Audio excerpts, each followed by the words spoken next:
Does SEO feel like a puzzle that you just can't figure out? If so, you are not alone. And that is why today we're going to attempt to demystify SEO and show you how to simplify it.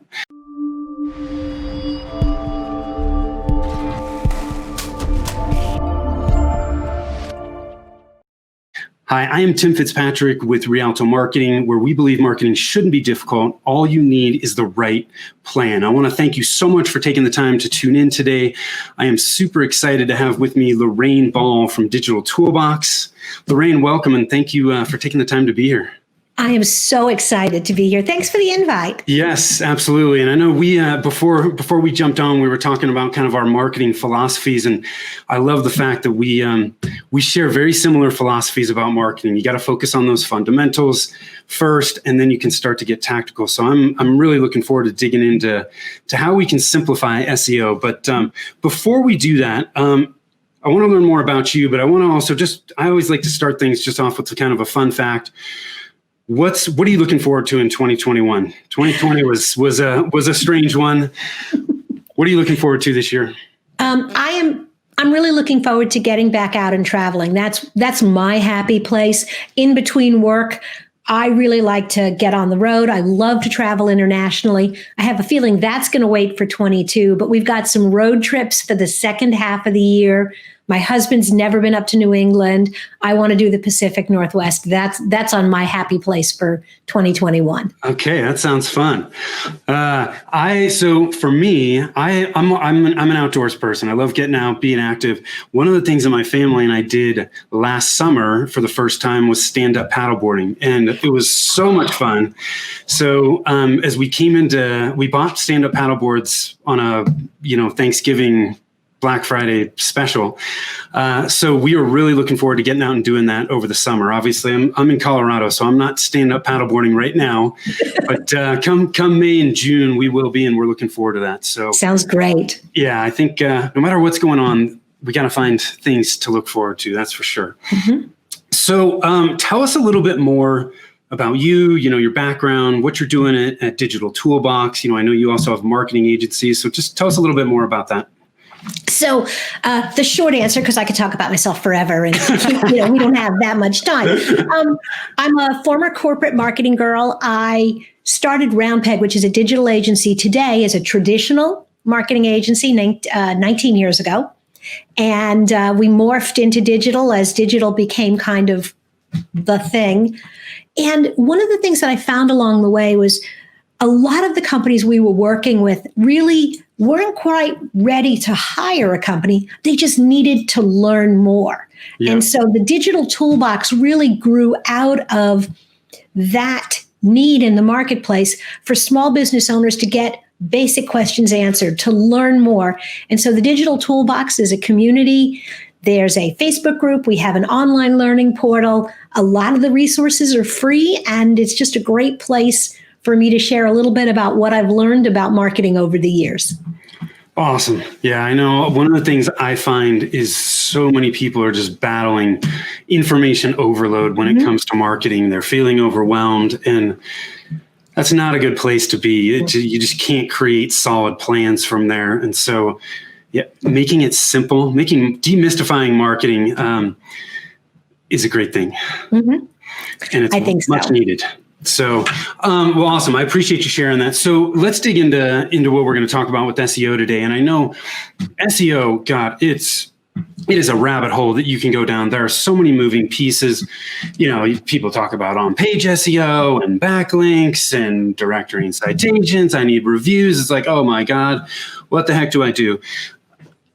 One of the aspect that we're going to focus on today, which I love, especially for the types of clients that we serve, is content. Mm-hmm. Content is so important.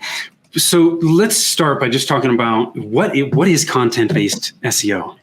So everybody thinks about, when they think about SEO, they think about keywords. I got to rank for this keyword. I got to rank for that keyword. And that makes search engines happy, but it doesn't make people happy.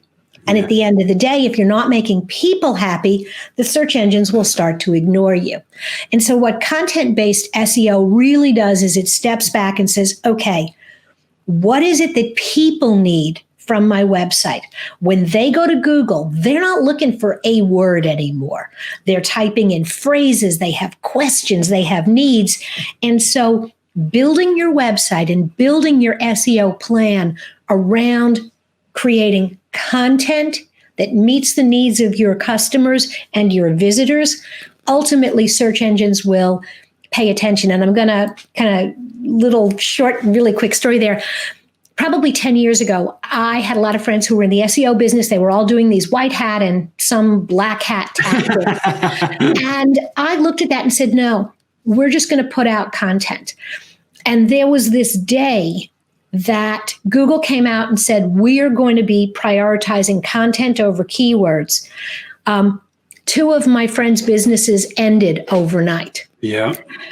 And my clients' websites continued to place well in search and even go up in rankings. And so I was vindicated, and I have always believed that that was the right approach. Yeah. So you were able to say I was right. I love to say I told you so. I love to. Yeah. It's I love the fact that you're talking about, we need to create our content around our ideal clients and the things that they're looking for. Mm-hmm. One of the things, like we're heavily involved in content, just like you are. And when I first started Rialto, we were actually focused specifically in the mobile application space. And so one of the blog posts that we have out there, it's still on our site, we haven't done anything with it, is about how to use push messaging. Well, it ranks on Google on page 1, and it has for a long time. It drives a bunch of traffic to our site, but that's not really our main focus anymore. And so we have a certain amount of traffic coming to our site that it doesn't really do anything for us, And so when we create that content, we've got to think about who we're trying to attract and create content that is relevant for them. So I'm going to, and I know this is kind of a preview of where we're going to go later in the conversation. I have 2 or 3 of those as well. I have one on how to set up a Dropbox folder. It was a courtesy for a client. The trick is, if you've got a post that is driving a lot of traffic, you need to create paths from that content to other places on your website where you want people to be. Yeah. Will everybody follow those links? No. Will the handful of really qualified people follow? Yes. Yes, they will. Yeah. So even if you have posts like that, there are still ways that you can use it to benefit your business. Absolutely. Yeah. You just got to get creative and take advantage of it. Mm-hmm. So one of the big things that comes up when we talk about content is this roadblock that people have where they're just like, oh my God, 1, it's a lot of work. How am I going to do it? But 2, I don't even know what I'm going to come up with. What am I going to write about or talk about? So how do we come up with relevant topics? I think the easiest way to answer that question is with questions. When you think about your customer and your customer interactions, start making a list of all the questions that they ask. Because the truth is, not only are people asking those questions when you're face-to-face with them, they're asking those questions to search engines. Yes. And they fall into a couple of different categories. The first are the informational questions, questions about how do I, what is, I have this problem, how do I fix this problem, when should I do this? So think about the how, what, the journalist questions, the how, what, when, where, why questions that people have when they don't even know where to start. Write them all down and start answering them. You can do it on an FAQ page. You can do it in a blog post. You can do it on your homepage. You figure out where you need to have that answer. The second kind of question is what's called the commercialization.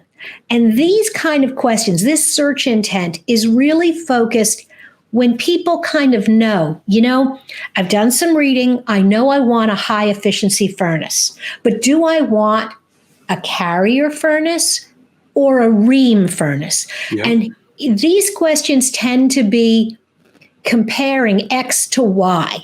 One of my favorite examples is we do work for Randall Beans. They sell beans in glass jars. And we have a blog post that talks about the difference between a navy bean and a Great Northern white bean. What's the difference between? That blog post is 10 years old and gets traffic, as you were saying. Yeah. Every week. And that's a great post for them because they sell Great Northern beans. Yes. So that's an example of, and the thing about the versus posts, that's evergreen content. It's always going to be interesting to somebody. Yeah. The third kind of content is what I call the transactional. People are ready to buy. And now their phrases may involve questions like best price for.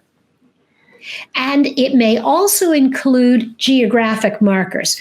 Best price for accounting near me. Best price for accounting in Carmel, in Minneapolis, in Minnesota. And so if you think about kind of those three categories, information, commercialization, and transaction, yeah, and you write the questions down, and then there are all sorts of other techniques where you can go to Google and you start typing in a question, Google will show you all the related questions. Yes. And now you've got 10 more topics you can write about. Yeah. Yeah. There's so many different tools out there. And I love what you're talking about here, because what you're recommending to people is we have to think about the journey that our customers are going through. When they initially start thinking about, I need a new furnace, what kind of questions are they asking? As they get more information and they get closer to making that buying decision, they're asking different questions. And so we need to think about that. And then when they're deciding on, okay, I know what I want, who am I going to work with? They're asking other questions. And so we need to create our content based on the customer journey, because when we can do that, we're going to help people move through that journey much faster. Absolutely. So Absolutely. I love that. Are there, and I love your recommendation, when you go into Google and you start typing whatever, I need a furnace, it gives you some suggestions as in the drop down. At the bottom of the page in the search results, it gives you more recommendations there. Are there other tools that you like to get more ideas for this kind of stuff? And I wish I had looked for it before we got on. I can't remember. I can't remember whether it's Ask Me Anything or Ask the Internet. There's Answer the Public. Answer the Public. That's it. Thank you. Yes. Yep. That is fascinating because you type in a question, it's free. Yes. And it just generates all sorts of stuff. Yeah. One other thing that I always recommend to customers is go to your inbox. Yes. Because my guess is you're answering these questions every single day or every single week. Scroll through emails that you have already sent to people explaining how something works. And that gives you a great starting point for a blog post. Yeah. If you have a customer service team, ask them to write down every question that they get asked. Yes. And when you go into a sales conversation, don't just answer the questions that people are asking you. Write down what they asked you and make a little note, just 2 or 3 words to remind you of what your answer was. Yeah. Customer service is a great place to go. I also think there's so much information online, Reddit, there's Facebook groups, go into these forums, go into there and see what questions people are asking and, see where the popular posts are, because that's where the attention is. And from there, you can start to get ideas. When I initially started creating content, I had that same roadblock. This monkey on my back, how am I going to figure it out? I'm telling you, once you get into it, it's not that difficult. It's really not. And of course, it's changed a lot since I started. But my first blog posts go back to 2008. And in 2008, I was blogging 7 days a week. Wow. And they weren't long. They might be 100, 200 words. They were just kind of random thoughts. And blogging has gotten a lot more sophisticated. But I don't blog anywhere near that anymore because, now my posts are 800 to 1,000 words. And it's really more about depth than just that very superficial. But, pay attention to life. When you wander through your day, look at the things that you know that your customers don't. Look at the opportunities and the experiences that you're having throughout the day. And my running list of blog posts is never ending. Yeah. I don't have time to write everything that kind of randomly, okay, this is the way my brain works, randomly pops into my head. Thank God for my podcast, because I can dictate a lot of it. Yeah. Yes. So one of the common questions that comes up with content, a lot of people want to see immediate marketing results. They can be a little impatient, but I always look at marketing as a flywheel. It takes time to feed that wheel. Once the wheel's going and you continue to feed it, you're in good shape, but you can't start and stop. It's not a light switch. No. What, in your opinion, how much, if I'm going to start getting invested in content, what realistically, what do I need to be prepared to do? How long do I need to create content before I can start to see some results, in your opinion?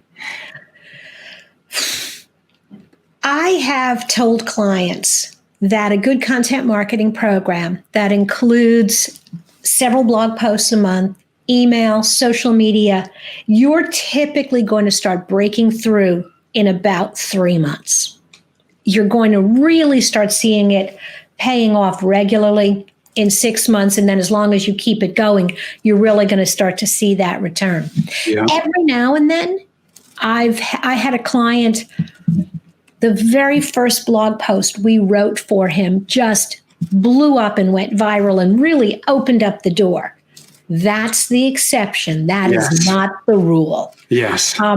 The other thing is, so advertising is kind of on or off. You pay for advertising and you get to this level of exposure because you're paying for it. Yes. The minute you take it away, it disappears.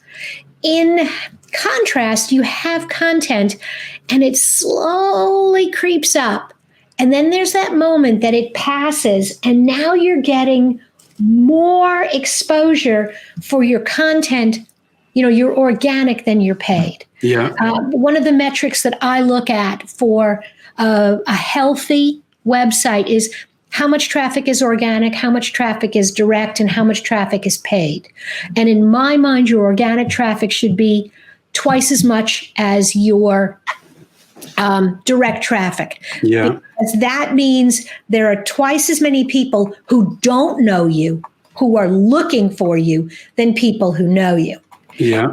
And that it's not a specific number, but it's a percentage, because that's based on how much exposure your brand already has. Yeah. Not everybody starts at zero when they start a content program. Right. Yeah. So it's the question I ask you is a bit of a loaded question because everybody's in a little bit different situation, but it does. My point in asking the question was it takes time and you have to be committed to it. Absolutely. I would never tell somebody to start investing in content marketing and expect wild results in 3 months because it just doesn't happen. But it builds upon itself. And over the long haul, like you said, it's going to start giving you really good returns. A lot of marketers will use paid ads while they're investing in content, which I think is a great strategy. It makes a ton of sense because I don't think it's a good long-term strategy to get hooked on paid ads because things change. The algorithms change and, you can have something that's working great and overnight it's not working anymore. And if that's where all your leads are coming from, you're in a very vulnerable position. No, but I think paid advertising does help you get noticed. We use it a lot on Facebook. Yeah. For a lot of our customers, we use paid advertising specifically to build their community. Yeah. And then we can start weaning off the ads and only use it occasionally because the community is talking and is taking care of itself. Yeah. Yeah. Paid ads can be a great way to test things as well. Yeah. And then make course corrections along the way. So I love what you're saying. I'm committed. I'm going to start doing content. Once I start getting content out there, how do I reuse it? How can I use old content to continue to to reap the benefits? So the first thing is anytime you're creating content, you should create a schedule where you are routinely resharing. Unless it's dated, you should always be sharing your new stuff.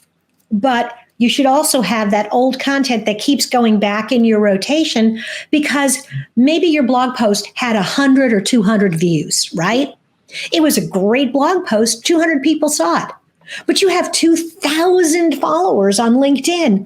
Introduce another 500 to it by reintroducing. So using a scheduling tool, I'm a big fan of Publer right now, but Buffer or Hootsuite, whatever you like, set it up so those old posts get new visibility.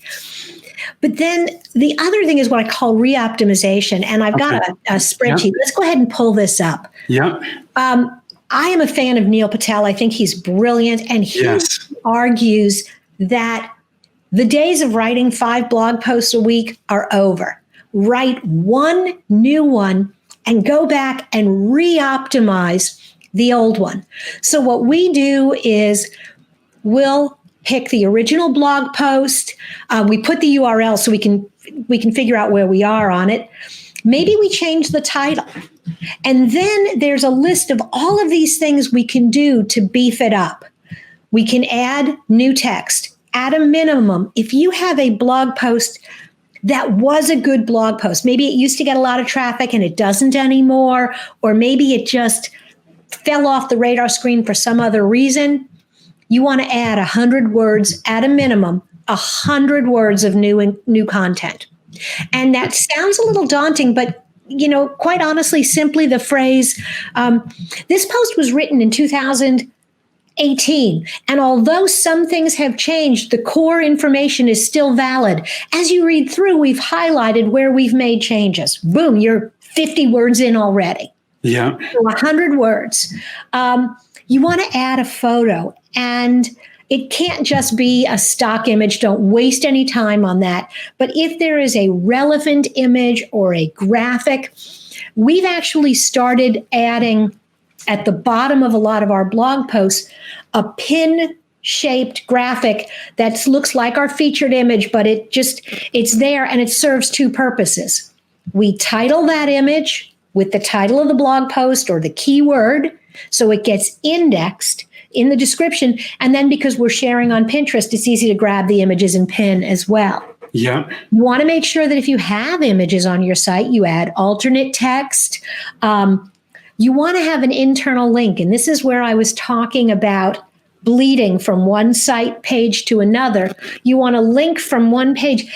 Interested in this? Here's more on this topic. Yes. We use the more on this topic feature at the bottom of every post. Then we want to think about an outbound link. Not every page needs an outbound link, but the search engines respect that if you link to a quality site. Yeah. You want to be careful that you link to content that's going to continue to be there. A lot of my old posts link to blog articles that were written 10 years ago, and you know what? That blog doesn't exist anymore. So you periodically want to check for broken links. If you have a video, maybe you have a podcast, call to action. A lot of our early posts didn't have a specific call to action. We now add that at the bottom of every post. And so this is our checklist. The rich snippet, we were using Yoast along with a rich snippet plugin. Now we use Rank Math, and there is a place where you can add that rich snippet right in. And then we create a new social share. We're going to promote this blog post on social media again. We want it to have a new look and feel so people don't think, I've seen that before. And then that re-indexing tab, we use Google Search Console and we resubmit the page. Now, do I do all of these things for every post? No. Yeah. Do I use this as a checklist so I can go, oh, I did these 3 things. And then by keeping this record, I can go back and go, the last time I updated this post, I added text, but I didn't have a picture. I have a picture now, and so I can continue to nurture those. The other thing that I like about this is this URL list. When it comes time to scheduling social media, I give this spreadsheet to the person who does all of our scheduling, and she just copy paste. Yeah. And the new, we've re-optimized it. We've written some new verbiage. It makes it really easy to reintroduce this old content that's now new and fresh. So let me ask you a quick question here, and this is going to get a little bit technical for some people, but in WordPress, and the tools that you mentioned earlier are all WordPress plugins. When you're updating those posts, do you also update the publish date in WordPress? So typically no. And it varies, but typically no. My blog, and this is the one where we do this the most, and some of our long-term clients where there's that depth of content. When WordPress first came out, the permalink structure, the popular permalink structure included the date. If you change the publish date, sometimes it screws up. Oh, gotcha. The URL. So now you're creating, unless you have an automatic 301 redirect, you're creating these broken links. Yeah. Instead, what I do is I will at the top, editor's note, this post was updated in January 2021. So when somebody comes to it and they're like, oh, that's an old post. Oh, but it isn't. That's why I use that language very often going, this post was written in 2020, but it was, or 2018, but it's been updated in 2019, 2020, 2021. So you retain the history and the authority. Yeah. The only time I screw with dates is I do it on the Digital Toolbox. If I do a class and I have a registration page and that was January, and I'm going to rerun the class in March, I will, instead of completely rebuilding the page, I'll just change the dates because the old content is irrelevant. Yeah. How do you determine which post you're going to go back to, or how long do you wait? So several things. Number one, I will go into my Google Analytics and into my Jetpack on WordPress, and I will look for posts that were popular 3 months, 6 months, a year ago that are not showing up in my top 25 now. Those are great. Sometimes I will write a new article on a topic and I will search the site for anything related to it. And then I will list all of those because I want to link to them as candidates for update. Also, because we've always done a lot of cross-linking, when I update this post, there are 2 links in it that go to 2 other posts. I will add those 2 to my re-optimization list. Got it. So you can work from the very back and work forward. You can, I find that going to several posts around a theme work really well. Because maybe I've done a new podcast. I'll update 8 blog posts that are all on related topics and then drop that podcast in all 8 of those episodes, all 8 of those blog posts. Gotcha. Yeah, love it. This is awesome. Do you have a PDF of this that we might be able to pop in the show notes? So this particular document is available inside the Digital Toolbox. Awesome. And even our free members. There is, full confession, there's a free version and a paid version of the Digital Toolbox. All of the PDF resources are available to all our members, even our free members. Okay. So yeah, awesome. Just encourage people to hop over to the Toolbox. Yeah, awesome. I love it. This has been awesome. You've dropped some serious value bombs, Lorraine, so I really do appreciate it. Where can people learn more about you? We talked a little bit about the Digital Toolbox. So the digitaltoolboxin.com, that's our online community. If you're specifically looking to dive into particular topics, you want to take a look at our training page. There are webinars, there are free webinars and more advanced paid webinars, and there's some self-paced training. And I'm really excited about one of our self-paced training classes, which is the SEO Blueprint. So if I've piqued your curiosity and you want to know more specifically about SEO, take a look at the SEO Blueprint. Cool. And we will make sure that that direct link gets popped in the show notes so you guys can pop on over there. If you are interested in learning more, please go over there and check it out. Lorraine knows what the heck she's doing. She's obviously shown you that she knows what's happening and shared a lot of great information with us today. So I really do appreciate that, Lorraine. With that, I'm going to wrap it up. I really appreciate you guys tuning in today. Again, I'm Tim Fitzpatrick with Rialto Marketing. If you want to gain clarity on where to focus your marketing efforts right now to get the best return, pop on over to our website at rialtomarketing.com. That's RIALTO marketing.com. And click on the Get a Free Consult button. Guarantee you'll get a ton of value from that call in 30 minutes and know exactly where you need to focus your marketing efforts next. So thank you for tuning in. Till next time, take care.